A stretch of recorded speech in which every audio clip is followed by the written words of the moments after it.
I see Will there. Hi, Will. Now I know what to talk about. Free will. No, actually. All right. So welcome everybody. Thank you so much for this Friday meeting. Um, this is my guilty pleasure, just being here talking about something that cannot be talked about. So here it goes. In this vast open field of unknowingness, some might call it emptiness, directness, the raw, unfiltered appearance of what is. An apparent seeker often finds solace in the embrace of intellectual notions. The characters seemingly are entwined in the web of concepts, seeking comprehension, whispering, I almost got it. I'm almost there, Emerson. This is it. I got it. There's no me, there is half of a me, whatever seems to come as a comprehension. Yet what steers within transcends the realm of the intellect. It's not something that you can come up with or think about, although there's nothing wrong or right with it. It defies the grasp of words. It slips through the sieve of understanding. What seemingly comes out is this rawness that cannot really be talked about. This is the enigma of what is this. So no rhetoric can capture its essence. No discourse can dissect its mystery. It eludes the confines of language. It dances in the shadows of perception. The character, the seeker, the me, the ego, the mind, whatever you might want to call it, is accustomed to the comfort of comprehension. It recalls at the notion of unknowing.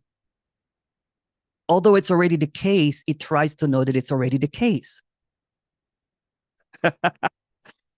Yet in this paradox lies the heart of what is.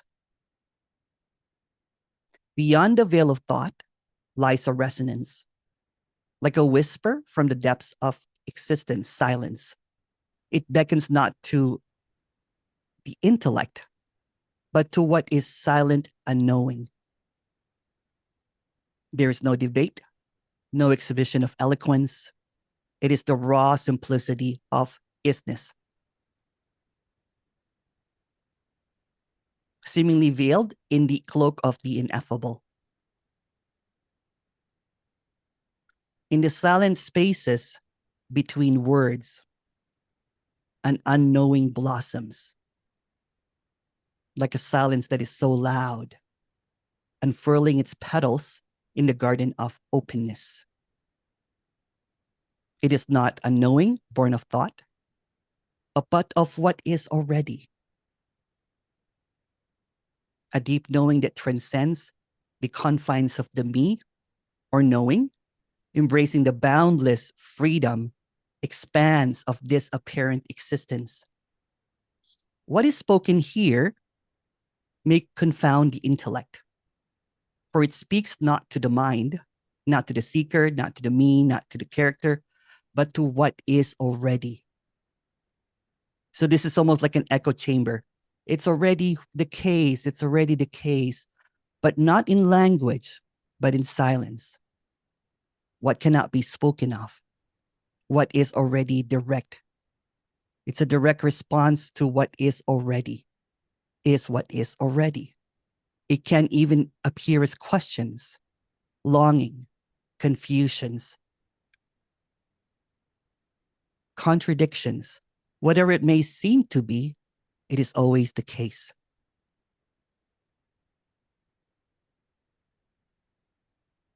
It is the unraveling of the apparent me, the self, the mind, the ego, whatever you might want to call it, the dissolution of the ego's grip. Although there's no ego, the biggest ego trip is thinking that there's an ego or trying to get rid of it. So the you that you know, bound by time and thought, is nothing but a fleeting mirage in the vast desert of isness. tumbleweeds rolling, nothing really happening. In the apparent tapestry of time, you are nothing but a thread, seemingly in this existence of non-existence. Yet beneath the layers of illusion lies the essence of aliveness. Without words, without concepts, without language, there is this inexplicable aliveness that is always the case. The pulse of isness, the whispers of nothing. It is the stillness and the movement, the ebb and the flow of this apparent existence. You know, there's no need to grasp what I'm saying or try to understand it, for it's not in the knowing, but in the isness, in the movement and the stillness that cannot be comprehended.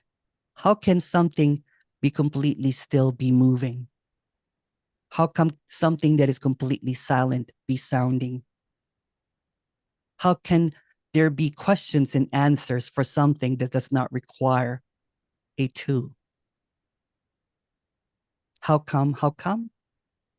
To be or not to be? There are no questions really, because it's just a movement in stillness. It is that silent song that sings in the depths of your isness. Some call it resonance, although that can also be tricky because no one's really resonating. It's like the echo of eternity in the chambers of what is. It is what is beyond words, beyond thought, beyond self, beyond comprehension. It's very immediate. It's very open. It's wide open. It's always welcoming. Nothing is ever rejected. So the need to understand is just another play. It's just another game. It's just another trick. It's just another trap. It's just another other. But there's no another. It does not require anything at all. With utmost sincerity, this is already the case. Not by comprehension, not by what you think of it, not by what another think of it, because there are really no others. It's the obviousness in the wind. It's that grip on the sand. It's that warm breeze.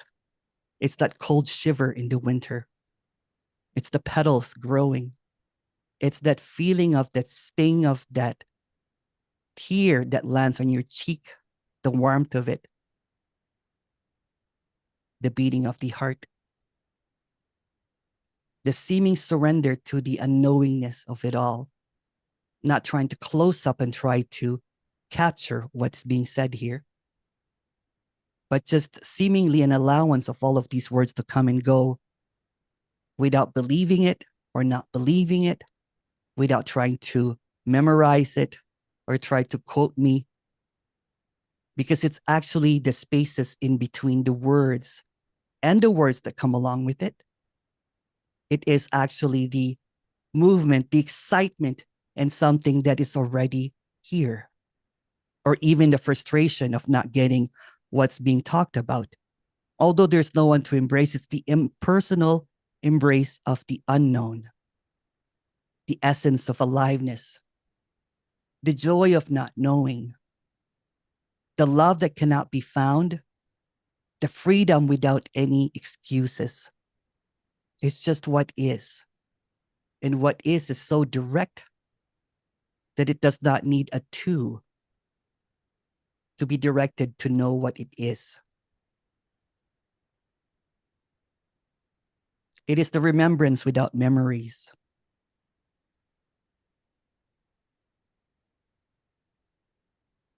It is the loving slap of the cosmos. Wham, bam, alakazam, boom, bing, boom. It's speaking in all of the sounds, yet it never spoken a single word. It's the contentment of whatever seems to arise.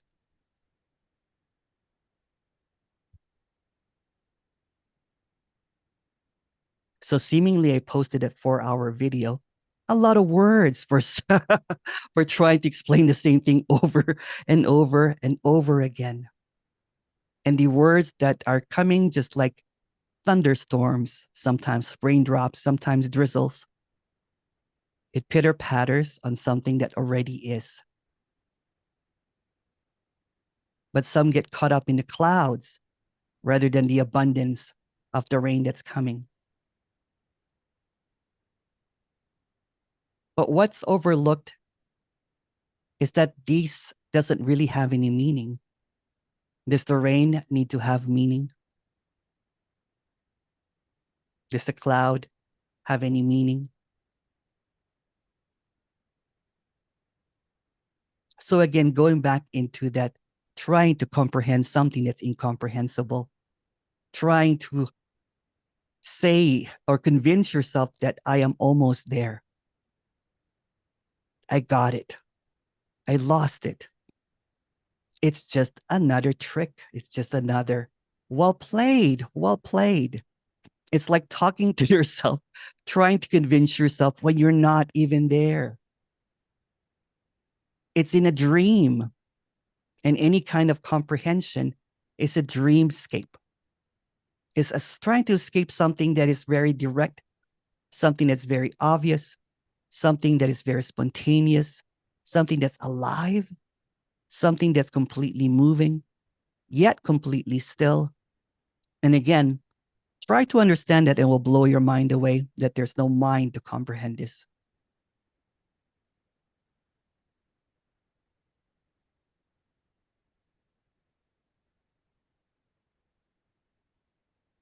So what is being spoken about cannot be spoken about, obviously. Again, it cannot be debated, although debate might happen about it, or questions might happen, answers might occur, but there's no definiteness in what's being said. It's all up in the air, but no one's holding up anything. There's nothing that is next because there's no prior. Again, it's the remembrance of a knowing, remembrance that does not have any memory. Meaning, I'm trying to clap here. You need to understand that. If you have any questions, please go ahead.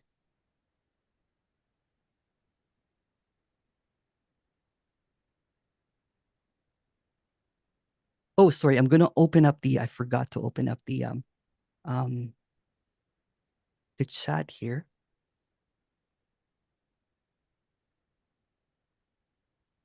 Hi, Will. Yeah, couldn't help myself after that talk. Sorry for using you as an example there. Oh, no. Go right ahead. Go right ahead. There's no one here to feel threatened. Good. Oh, at least I know to say that at this moment. Yes. Um, yeah, yeah, I don't, there's not like a particular question that's alive. I just felt like putting myself in your company for a minute. Oh, thank you. Yeah. Yeah. I don't know. There's a felt sense. There was something in there that you said around it not being about the words. Yeah. And there's something I've experienced lately as I've moved through different teachers that have resonated in different ways. And it's sort of like you end up feeling like a tuning fork. And then it's like, ah. Yeah. Yeah. I like that. Yeah. um, yeah. And it's interesting because I've been going through this week since we had our meeting, our one-on-one last week. Um, and with the chronic illness stuff I have, I get real sensitive to when my body's straining in connection. Um, yeah, and I can't explain what the undoing of that is, but there's something like I my brain always wants to latch on to something to battle, Yeah, of course. Of course, yeah. especially myself. But And also without other people. without the it to latch onto anything, it doesn't exist. So it's a self-perpetuating, appearance trying to make it appear that it's real. So when it cannot latch onto anything, then kaput, boom, right? It's like, yeah, that's, you know what, don't worry, that's what I did too, over and over again, right? So I considered myself a scholar of non-duality, right? For one, instead of taking doing a dissertation like you and reaching for higher education and everything, I went to non-duality and seeking, right? So yeah, so you have that kind of appearance. The character Will is still in its PhD level, trying to trying to comprehend something, right? The character is very tired. Yeah.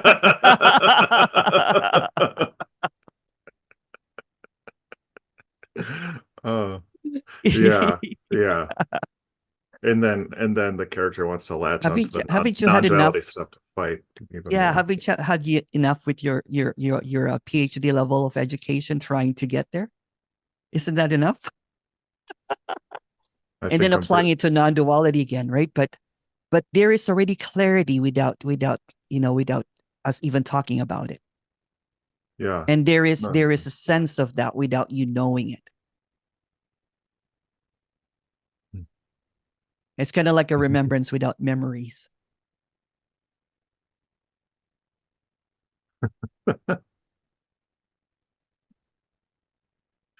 oh, And it's in the quietness that everything seems to appear as is already. mm, It's as it is, no matter what it is, right? yeah. Yeah, It's it's at least at this moment it feels surprisingly tender. it does. Yeah. It's very soft. It's very subtle because it's all encompassing everything. It's in everything. Yeah, I think there have been times where I've touched into something and there's been a lot of laughter Yeah. from the sort of like deep sense of the cosmic joke, but the couple of times I've connected to it with you, these last couple times have been like there's been some like fear and grief and tenderness that have been Yeah. arising. It's afraid to know that it's unknown. Mm. It's afraid of nothing, really. Yeah, and it's interesting because But say that to someone that's seeking, right?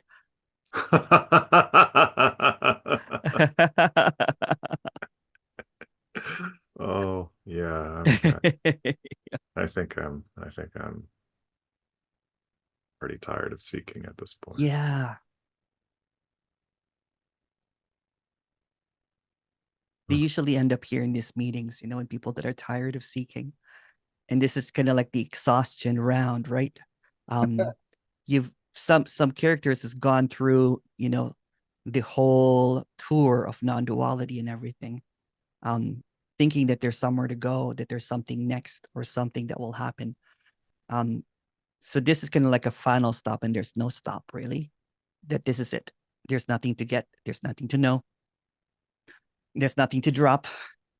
It's already the case, and it gets tiring because you know what? It's almost like, um, it's like that. When you're a little kid, when you're in a trip, and then you keep on asking your dad, "Are we there yet? No, we're not there yet. Are we there yet? No, are we there yet?" And then you fall asleep, and then you're kind of like, "Oh, we're here." Yeah. Yeah, Yeah. Yeah. And an hour and a half drive seems like the longest possible time, and then you get there and it's like Oh, it was yeah. like nothing at all. Exactly. Yeah. Exactly. And your dad's like to wake you up. Wake up. Come on, we're here. And I'm like, oh, 10 more minutes.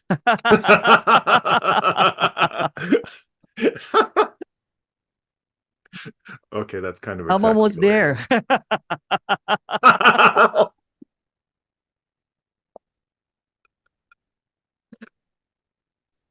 Oh, grateful for you, Emerson. Oh, thank you. Grateful for you too, Will. Thank you. Thank you. Thank you.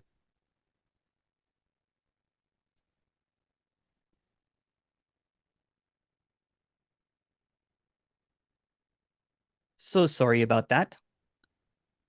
I thought I had an emergency there, but everything's okay.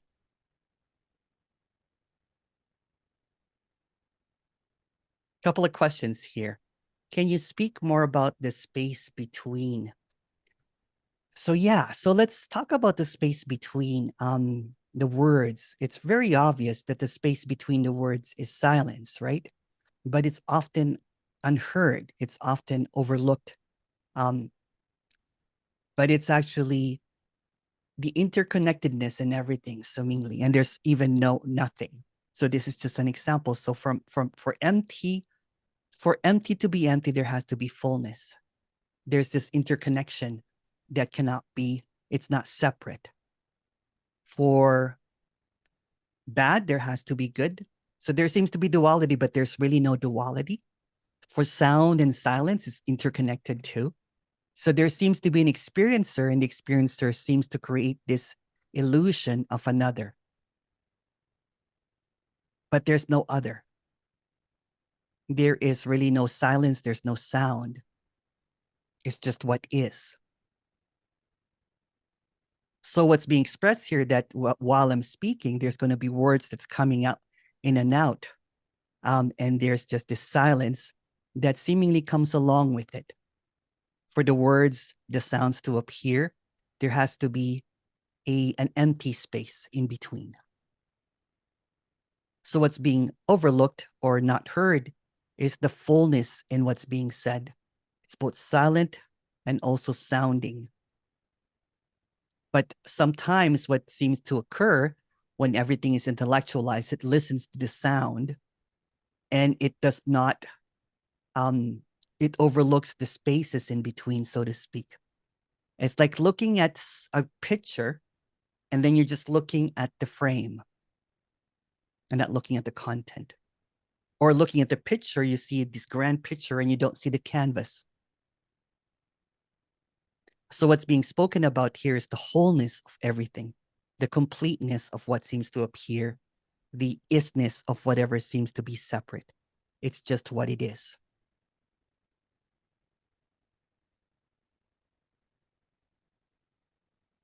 Another question here. I love it. Remembrance without memories, like a distant song of unconditional love. Yeah.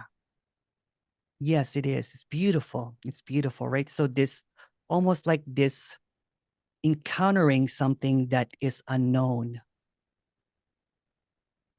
And then seeing that what's encountering it is also the unknown. It's like a meeting place of an empty space.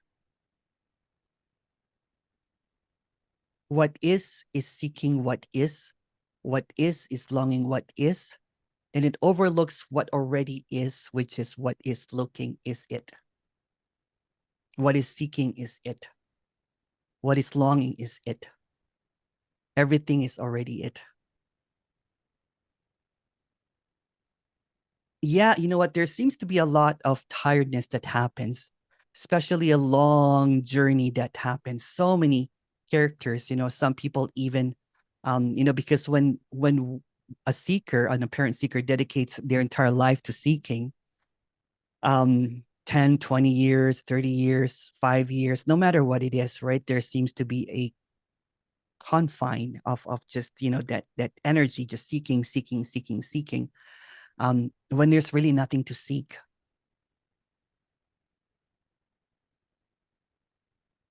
It's like retiring. There's no job. And he keeps on trying to go do the work, do the work, do the work. And he keeps on showing up at work. They're like, sorry, there's no work. So he keeps on looking for work. And like, there must be something I can do. There must be something that I can, that I must have a purpose. No, you're redundant. You know what I'm saying? You're retired. So he keeps on trying to look for something. Um, it's pointless. It's really, really pointless. And that pointlessness gets tiring sometimes. And yet there is this seeming kind of like thought pattern that keeps on saying that this is not it. I gotta find it. What is he talking about? I want what he has. All that kind of stuff, right? But it's just in a thought level. If we erase all the thoughts, there'll be no separation. There'll be no difference. It's just what it is. What would you say to I'm not awake because I feel separate? It's just a thought. It's an irrelevant thought. It's an understanding. It's learned. It's passed on. If you ask a toddler, if you look at a dog, it's not going to make that statement. It already is. So seemingly going back into that title, right? The crux of intellectually trying to get what cannot be understood creates questions or feelings like I'm not awake or I'm separate or there must be something missing with me or something that I need to do. And it keeps on perpetually trying to do something that has nothing to do with it. Meaning that what is seeking this is already it. It's like looking for a location, but you're the location. And when you get to the location, there's no you there. It's just a locationless location.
You have a question, Jeffrey?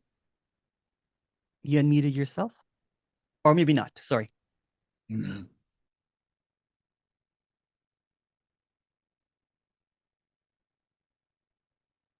There's always seems to be something wrong, and I realize I am what's wrong.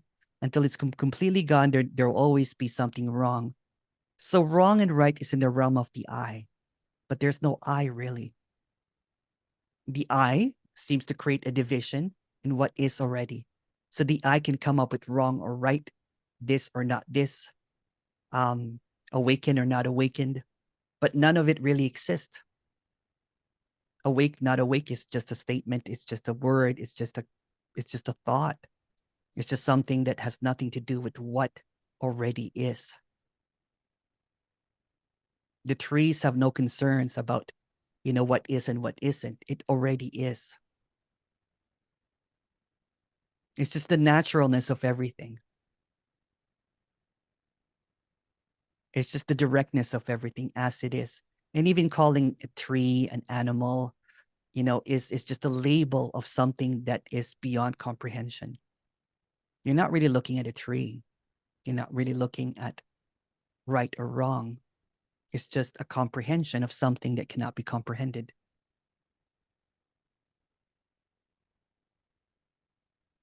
So the seeming characters put labels on everything. The me, the character, the I is a chronic labeler. it's it's tree, ocean.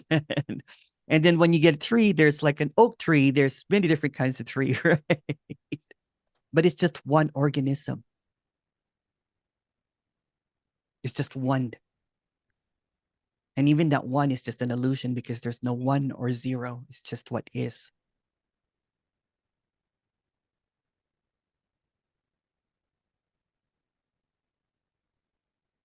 The I, the me, the self, the mind, the ego, whatever you want to call it, will always try to express in duality, because it only can exist in duality. Because without the I, without the me, without the self, without the whatever seems to arise, it already it cannot be divided. It is just what it is.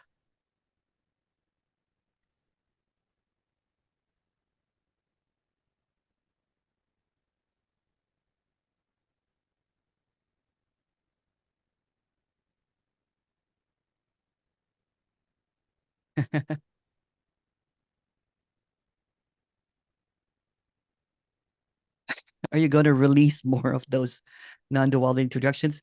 I bet you haven't I've even watched the 4-hour one.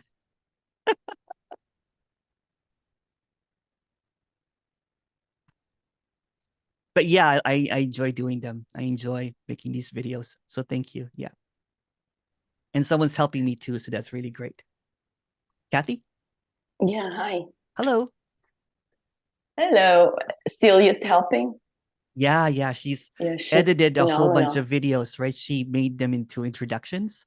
So I could just paste Oh, them together. wow. So yeah, Oh, that's a lot of help. fantastic. Yeah. Wow, that's so great. I can't wait to go to sleep. Don't make me laugh.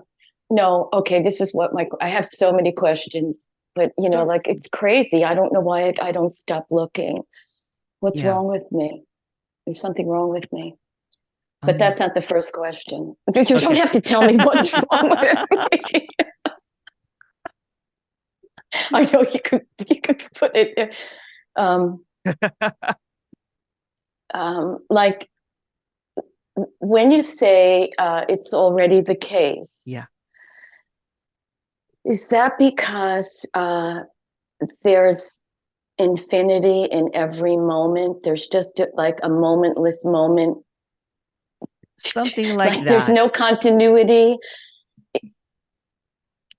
When you'll hear this with a lot of people that share their story, when there is a seeming kind of like dropping away or a realization or awakening or whatever they might call it. It has a similar thread to it. And it's basically seeing that, okay, it's always this way, meaning that what you seem to be looking for is right in front of you. It's like whatever that you're seeking is it already. So meaning that there's really no division of you and what is being sought for. So the unknown is looking for the unknown. Unconditional love is seeking conditional love. And and what seems to create this delusion that it's not is you thinking that it's not. Okay. Yeah. Good. So it's almost Yeah. like Got it. kind of like what I said. It's like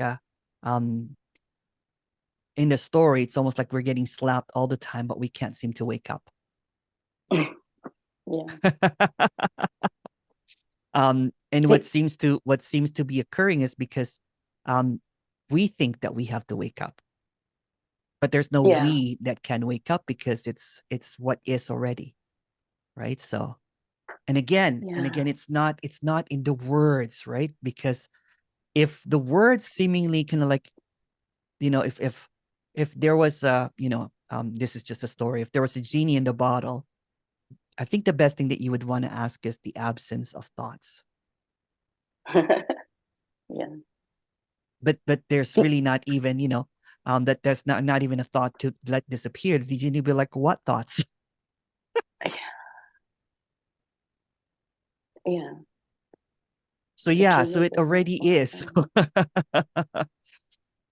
Because this is unknown, seeking unknown. Yeah. Meaning that what you're looking at is it. But you It's think already that the case. it's already the case. Yeah. And I've heard this over and over again. And if you watch the one-on-ones, saying there's this unknowingness, kind of like, I don't know what this is. It's kind of like you can even tell that, somebody has a glimpse. They're trying to grasp it slowly. Yeah. And then they'll say something like, oh, there's no one here. Meaning there's already no me. Or, oh, it's just silent. Yeah. Very ordinary, It's over and over again. You know what I'm saying? It's the same thing. But the moment that they think that it happened to them, then the play of opposites appear again. Right. Yeah. Right. So it could be a momentary lapse of duality, meaning that what is seeing this becomes this as well, meaning that there's no subject object. And they don't know how to say that in words. And it cannot really be said in words because it will seem like it's an experience. Exactly. Yeah, but there's no experiencer as well. So it's a paradox that there's no paradox. So the duality collapses and it sees what is as it is. And it's really subtle. It's almost unnoticeable, right? Because it always is here already. It's always the case. So it tries to figure it out. Some people can like have this, I'll do a one-on-one and they'll have like this, okay, you know what? They'll call me the next day. They're like, is this also this? Is this, the questions start coming, right? Oh, because yeah. there's a trying to claim. You've had that, with the driving car, right? Which led you to intense seeking and everything. And it tries to say that, is this something special? It's not really, unfortunately, right? It's so ordinary that we've learned from many masters and sages, that it is the ultimate. We hear floral words about what is being spoken about, and it creates this fantastical idea of what it should be. Even modern, speakers and characters in their own way will try to make it sound really special, although claiming that it's not special. So it's almost like when there is a seeming embrace of whatever seems to be appearing as it, then it's just not a glimpse. The glimpse tries to create a specialness. They're like, oh, wow, that happened. And I want that again. But because it made the glimpse something like a benchmark now. So it tries to look for that experience when it was just really, you basically just tripped over yourself. Meaning the you that's in the way tripped up. Yeah. And then the me tries to claim it again. No, tries to be in control, right? Of course. Yeah. It's kind of like when you're driving, right? It's kind of like, oh, no one's driving this. Wow. And the apparent me comes back and says that, you know what? Okay, I've had that experience of no one driving, but now I'm in control. Yeah. So it tries to control the uncontrollable. It tries to organize this freedom. It tries to maintain something that cannot be maintained. This wildness appears as everything. So it could be an elation, it could be a tightness, it could be everything. It's like missing the point that there's no point to any of this.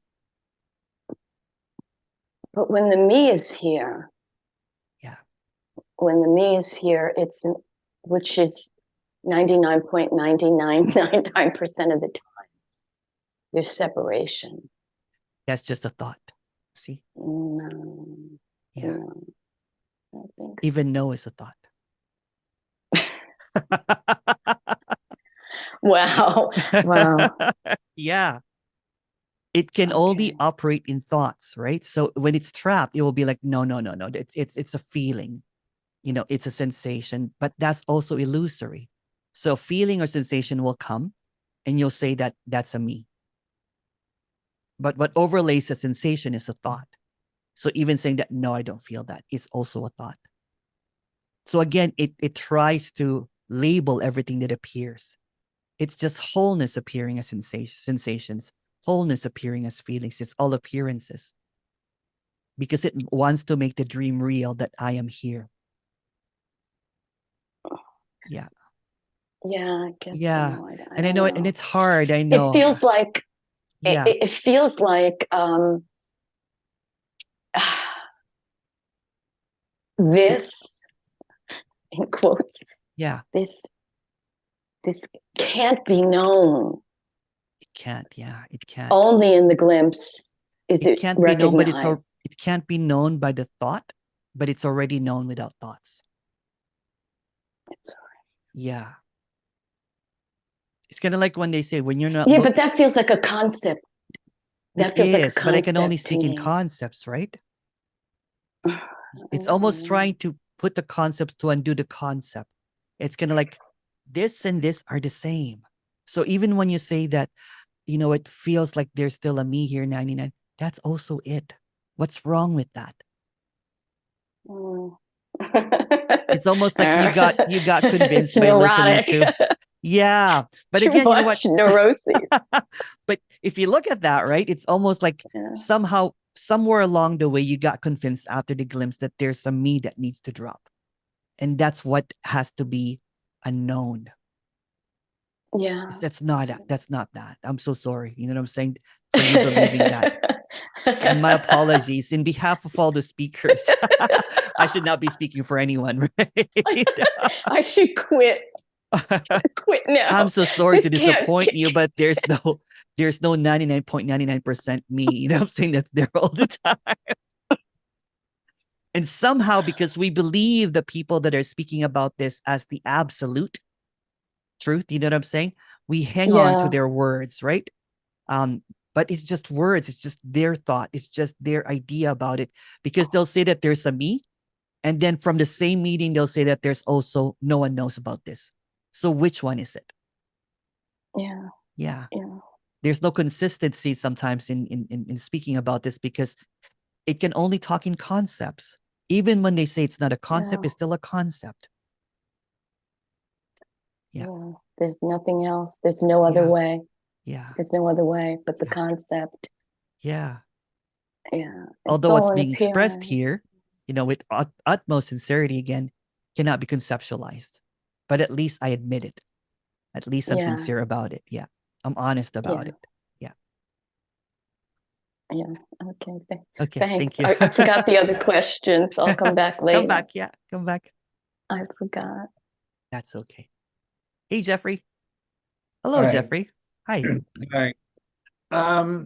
Non-duality is something that's, I guess, relatively new for me. Okay. But did you try to go to the newbie meeting earlier today? No. Oh, no. Okay. All right. I've been, trying to figure out what it is for maybe, I don't know, 6 months or something like that. Oh, wow. Okay. I have a question. Sure. When Buddhists speak about Buddhists speak about emptiness. Yeah. Or I guess Christians speak about Christ consciousness. Or in Hebrew, I think the word is Ein Sof or Akasha. How does that relate to what we're talking about here?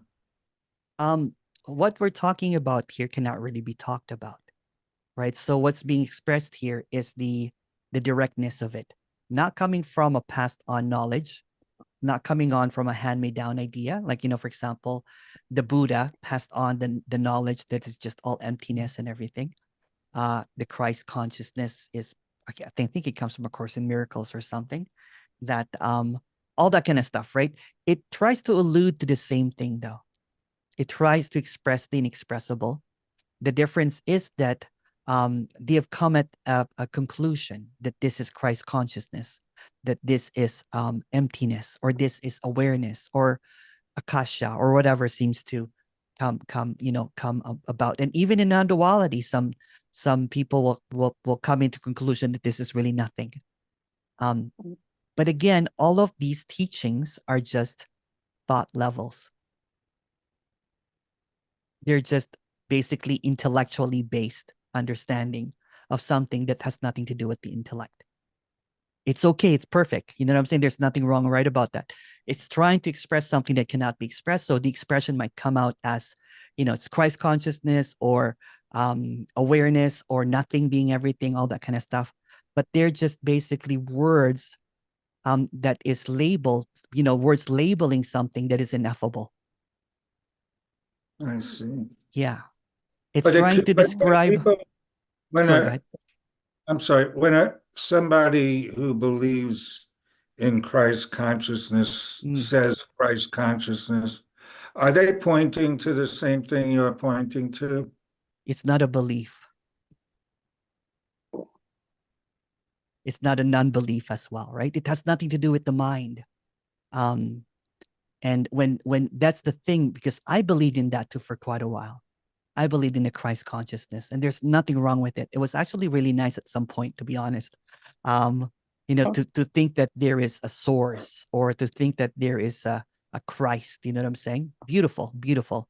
But at the same time, it created a two. There's a believer and a belief system. So it becomes my understanding, my intellectual capacity of grasping something. It tries to elude something, but it misses the point that it's not about comprehension. It's wild and free. It's not a passed on understanding. It's not a revelation. It's already revealed. And what's revealed is in silence.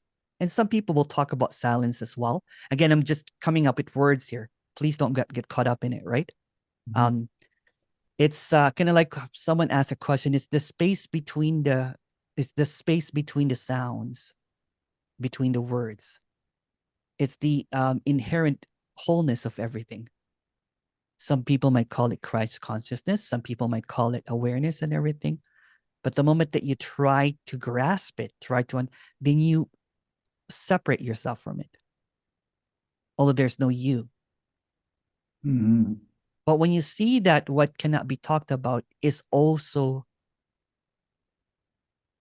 everything that cannot be talked about, including you and not you, it all encompasses everything.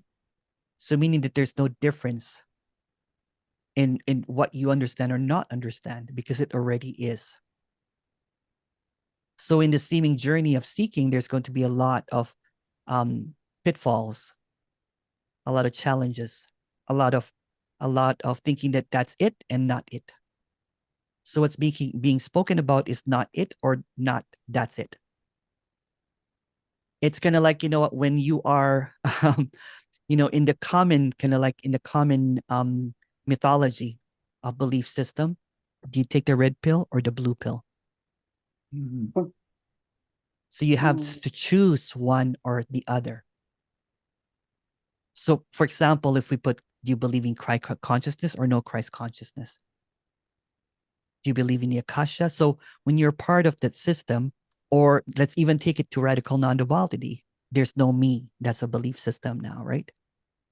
And then there is a belief that, and if you go to the awareness, it's all awareness. It's the same thing as it's all Christ consciousness and everything, right? But if this is really a dream and this is an illusion, which everyone, all aboard, you know what I'm saying, including Buddhism, or Hinduism, which is Maya, you know what I'm saying, and if this is all illusory, so even the very language that we speak is illusory. The very understanding is also illusion. The comprehension is also illusory. It's like having a dream at night, and then you think that one part of the dream is true, and the rest is a dream. When you have a dream at night, when the moment that you wake up, everything that you've dreamt about, the language, whatever understanding, including you, goes poof, gone.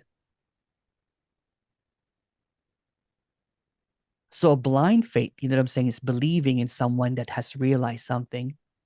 This new, but this is nothing really new, but what's being presented here seems really fresh, because this takes away the speaker, the teacher, the guru, the knower, and the seeker as irrelevant. There's no difference between you and I.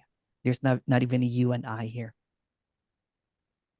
It's already the case, even if you believe it or not believe it. You don't have to believe in a concept of non-duality even. This seemingly appears as labeled as non-duality, but it's not even that.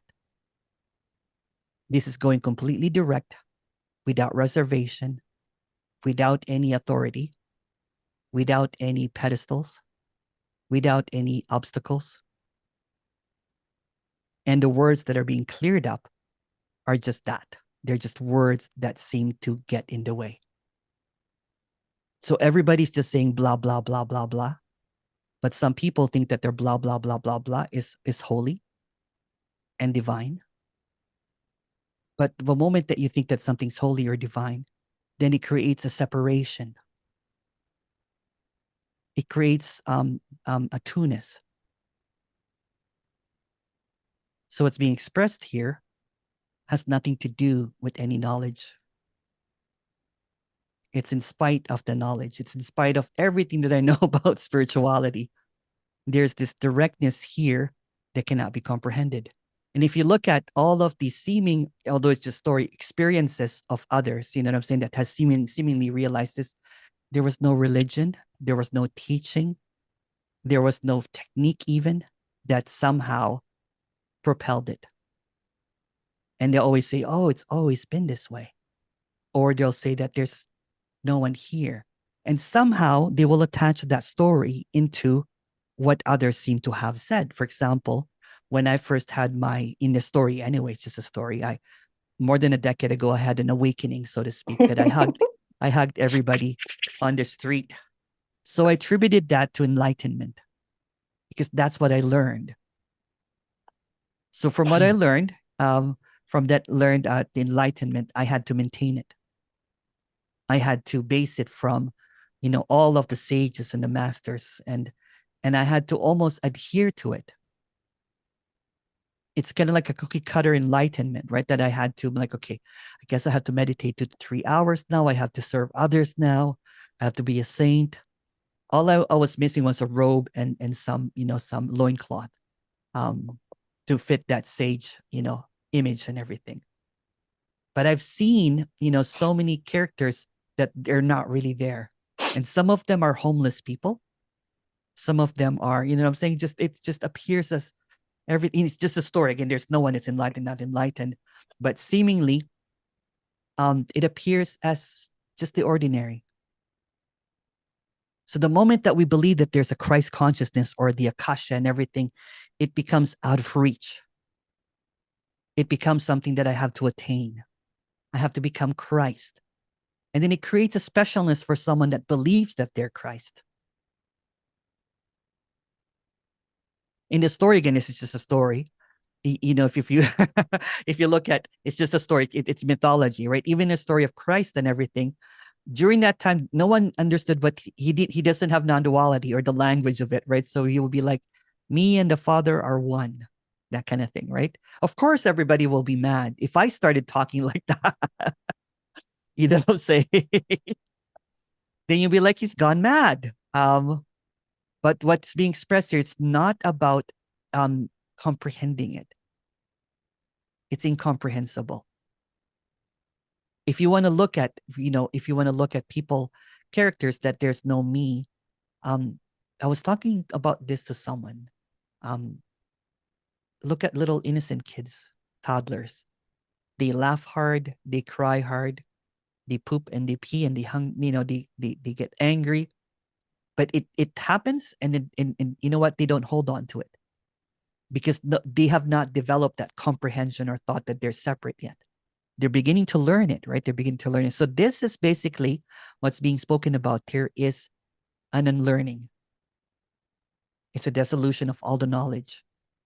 There's nothing wrong with knowledge, you know what I'm saying? But wrong or right is learned as well. And it's cool, saying there's nothing, I'm not against it or anything. But what we tend to learn about, we'll call it our true nature. We'll call it, and someone will call it, the dropping away of the me. They're just talking about liberation, but it seems to pertain from an experience of a person, but it has nothing to do with the person. You point to an awakening. Wasn't that an experience that you had? It was an experience that I was not there. That's why I saw everything as God, basically. But because right away I claimed that experience as my experience, I awakened. I was walking, I have this famous story. I was walking down the street in a poverty, underprivileged area. And then I saw that all of them were basically God. So I started hugging everyone. So I thought it was my mission now to awaken everyone, which is just another delusion. So the delusion came in quite quickly. Although I was in bliss for quite a while, right? Because here I was thinking that I'm the messenger of God, or I became the Buddha or something, or someone is calling me Bodhisattva, and all of this specialness, right? And no matter how I tried to be humble, it got to my head. And then here I was, helping others, serving thousands of people, selling my house, giving everything away, so to speak. Yeah, because I thought that that's what I had to do to maintain this bliss, when I saw that it's already the case. Well, yeah. So this is basically kind of like a cautionary tale of trying to heed into, there's nothing wrong or right about that if that's what you want to do, although there's no you choosing really.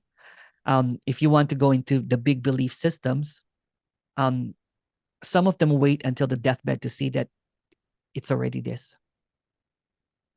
Yeah. Yeah, because you get caught up in trying to understand, trying to find, that what the person is saying or what Christ is saying, or what in whatever religion or spirituality is being said. And it's just a never-ending rabbit hole, knowledge. Because it's never enough. Like, one time I had the Bible open, the Upanishads open, the Bhagavad Gita open, and a whole bunch of different, all in one table, trying to connect the dots, right? I'm like, you know what? There must be a connection here. It's not in the words. It's not in knowing. Because the very words that we use, the very knowing that we try to do is just a dream. It's an illusion. There's no language.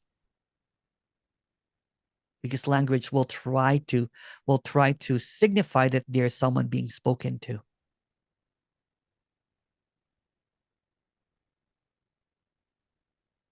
It's like the description of the Tao, right? The Tao Kinda, yeah. that you can know is not the Yeah. Tao. Kind of, yeah. Yeah. Thank you. Thank you. Thank you. Thank you, Jeffrey.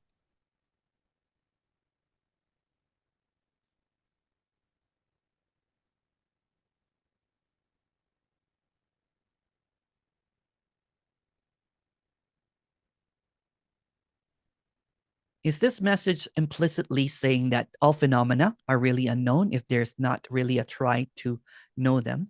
Would you say that happening and experience is the unknown? Yes, exactly. It's all unknown. Kind of like what I was saying, right? Kind of like if you're having a dream, and then you're in the dream, you can say that, well, I was dreaming last night that this happened. I know it's a dream, but this part of the dream was real.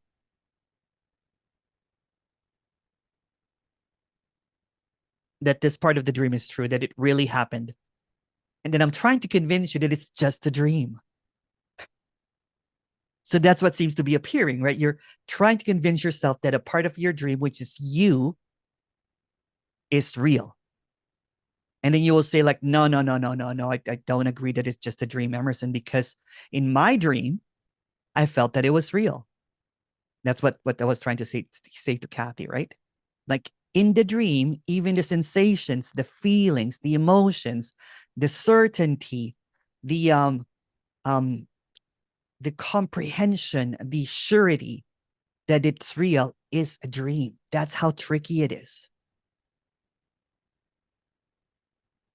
And you can go back, you know what I'm saying, and you can go back and try to analyze your dream, but none of it matters because it's a dream. It's an illusion. You can't say that one part of the dream is real. Yeah, I was dreaming last night, but you know what? The world was real and I was not. That's just another illusion, right? That's when you think that the me has to drop. You know what I'm saying? It's really dualistic. So that teaching, that you know what I'm saying, that there's something that needs to happen, something has to drop, is making the you real, reinforcing that there's a you that you think is real, that you're so convinced, right, that's real, that you need to drop it or something has to happen. But what seemingly happens is that teacher or speaker in the dream does not know that they're dreaming. They're convinced that they're awake, which is just another dream. And that's when a landing comes, when when there is a surety, or kind of like, yes, this is this, I know that there's, that there's a me, or, all of that stuff.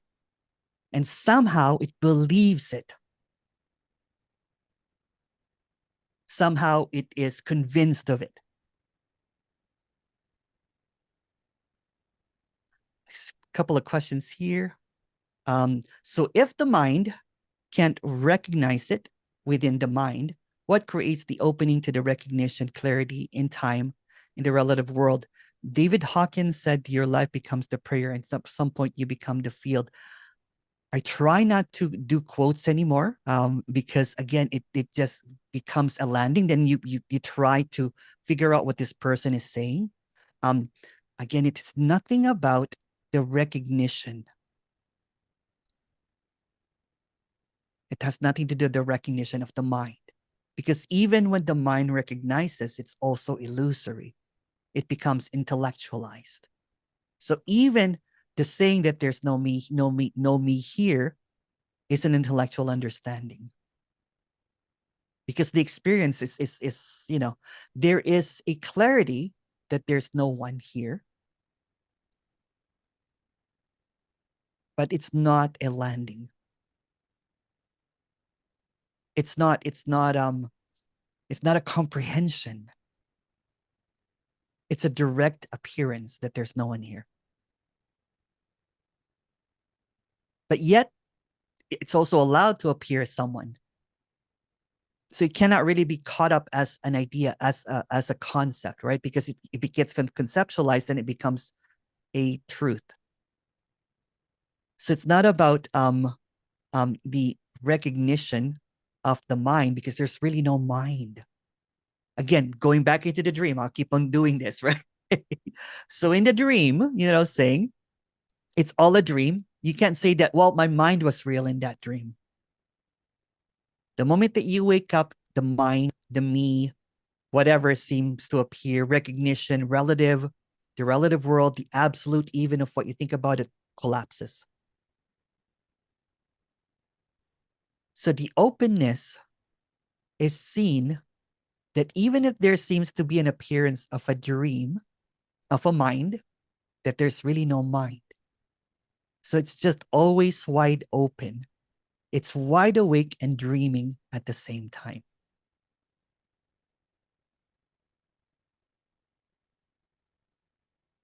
It's wide open. Openness. So it goes, blah, blah, blah is my mantra. Yeah, it's all blah, blah, blah, blah, blah, including this. But I never claim that my blah, blah, blah, blah, blah is truth. It's all blah, blah, blah. There's no blah, blah, blah that's true, and there's no blah, blah, blah that's untrue. That seems to be the appearance, right? When someone is convinced that their blah, blah, blah, blah, blah, blah, blah is superior to other blah, blah, blah, blah, blah, blah, blah. Yeah. Did you want to say something, Jeff? No, I'm just thinking. I'm just thinking. Okay. You heard. I wasn't really thinking, but thinking was happening. Yeah. If this could be pinned down, curtailed, yes, it can never be pinned down. And it's very subtle, right? So the apparent seeker tends to think that it's got it pinned down by not pinning down, by believing. It's really subtle. Believing that there is either awareness, Christ consciousness, there's no me, there's contracted energy. and it's a belief system. Even if you say it's not a belief system, that's still a belief. It's no difference. And that's the wow, right? The wow. You're like, oh, wow. It cannot really be pinned down. The moment that someone claims that they have pinned it down or they got it, right? Even in the most subtle way, then it's back into La La Land, so to speak. And there's nothing wrong with La La Land. It's just what it is. Question here. So when I look at a tree, what is it? It seems distinctive from other things in the field of vision, even if I don't label it with the name. Even if you don't label it with the name, there is a knowing that there is separation. There is a knowing that there is levels and everything. There is a quick snapshot of something that is separate from you. And that usually stems from the idea that you are looking at it.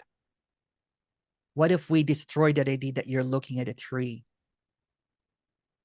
What if the very idea, the very experience of seeing a tree is illusion as well? That there's really no subject object, and that seems to be the pitfall of this is, right? Like, well, I'm seeing that, but who's seeing that? It's like going into a kaleidoscope or a house of mirrors and thinking that what you see is real. It's a distortion. It's an illusion. It's a mirage, right? So what you're looking at, even if it looks like a tree, what I'm saying, and even if you can, like, pin it down as a tree, again, going back to that dream, I'll keep on repeating it, right? In the dream, you can say that, well, you know what? It was a dream, but the tree was real.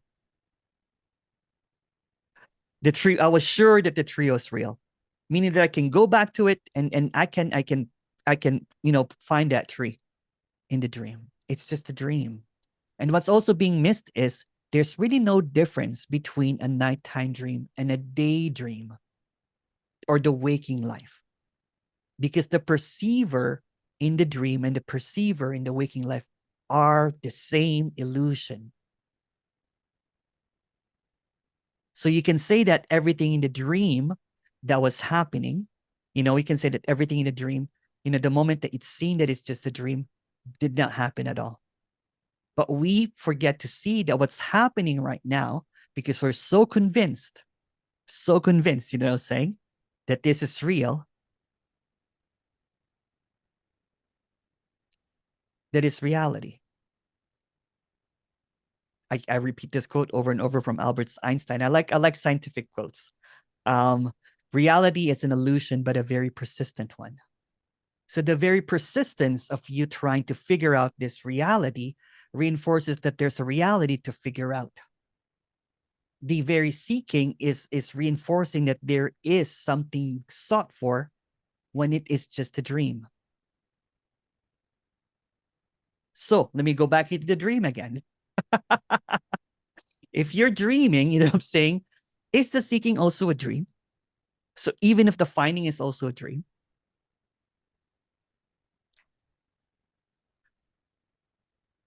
then couldn't living, thinking, experiencing non-dually also be just a different dream?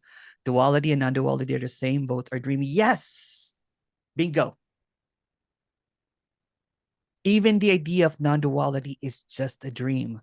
It's just a concept. Again, right? So what's being expressed here, right? For example, there is a left and a right.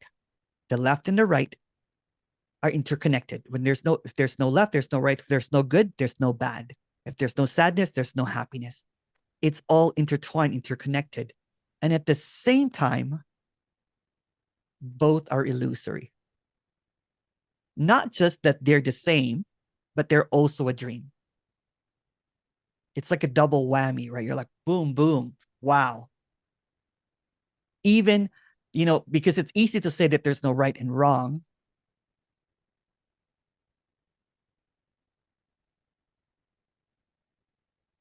It's easy to say that there's no right or wrong.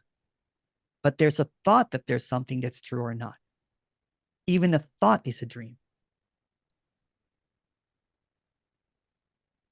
Again, kind of like going back to that matrix, red pill or the blue pill, none. They're both illusory. One will take you this and one will do, they're both, it's a dream. Even if you get out of the matrix in the dream, it's still a dream. It just becomes a dream within a dream. Even if you get enlightened in a dream, it's still a dream. That's what I realized quickly, and well, not soon enough, actually. And quickly I fell apart and it became a nightmare. Because what I thought, was real, because in the dream, I thought that enlightenment was real, that I woke up finally, right?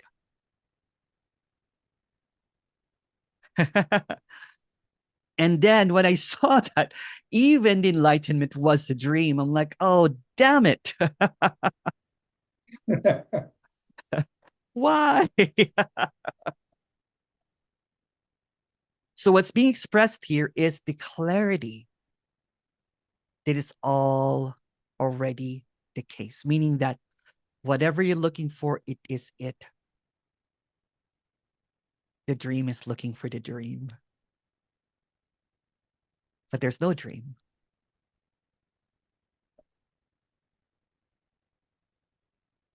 It is. Yes. Thank you, Celia. And then the dream is a concept, an idea, a thought. It is. So it just keeps on going double whammy, right? Like kind of like your percent left or right.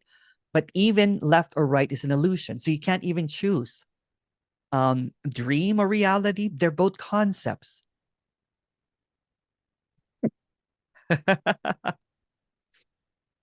It's wild. It's wild. Love it. And then we get caught up in the seriousness of it all. We get caught up in, we get tired. It's so tiring seeking for something that already is, isn't it? It's exhausting. It really is. It is. Keep trying to find this thing that's not lost. Yeah. It is. It is really, really exhausting. I was so exhausted I could not even get out of bed for at one point, right? I was just so done. So done with it, right? I've done the whole sequence, like the whole series of seeking. At one point, I was even, entertaining channeling and ascended masterhood. There's nothing wrong or right about it. It's just a dream. Even trying to wake up from a dream is a dream.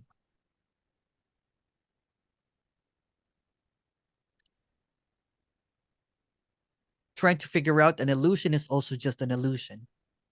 There's no way out. And that's the great thing.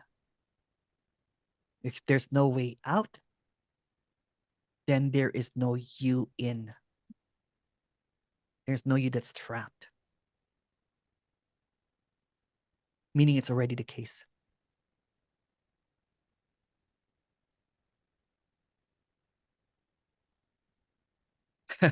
Someone goes, we need you to write a screenplay for the next Matrix movie. It will be done quite fast within 2 minutes. It's already the case.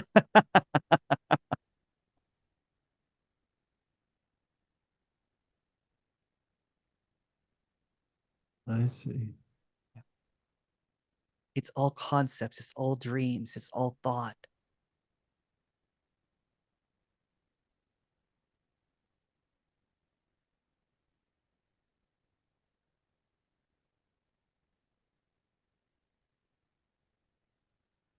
And that's the crux of intellectually understanding something that already is, right?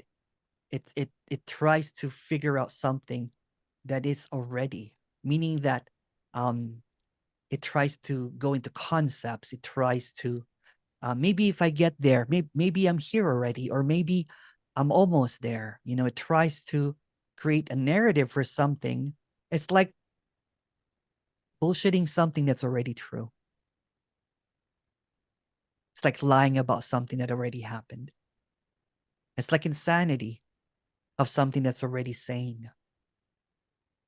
It tries to go back and forth, expecting a different result when it's already the case all the time.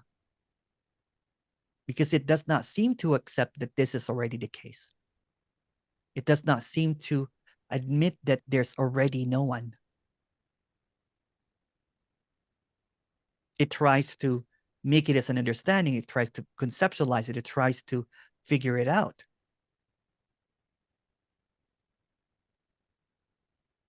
So without a looker, is it all a dream still? Well, the looker is a dream as well. There's nothing outside of the dream.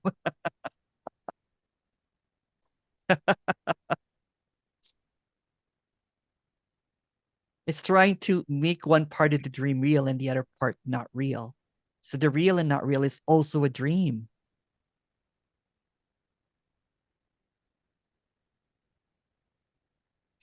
So this is an unconditional yes and a never no. Yeah, you can say that. I like that. But both are just another appearance of words trying to, grasp something that cannot be grasped. Yeah. But that's a good title for a non-duality speaker. Channeling like Bashar. so no way out. Like the Fight Club, at the end of hope, there's freedom. No future. It's done. Yeah.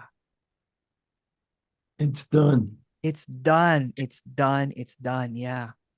It's a no matter how much you argue with it, no matter how much you negotiate with it, no matter how much you deny it, or no matter how you accept it. So either way, accepting or denying just becomes just another crux of something that already is. Because accepting it, it means that it never was. Rejecting it, it's not it. Both are just trying to grasp something that cannot be grasped.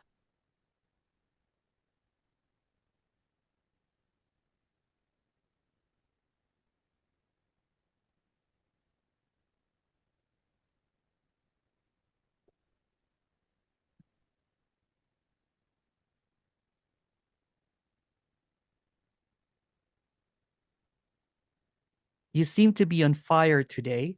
What did you eat?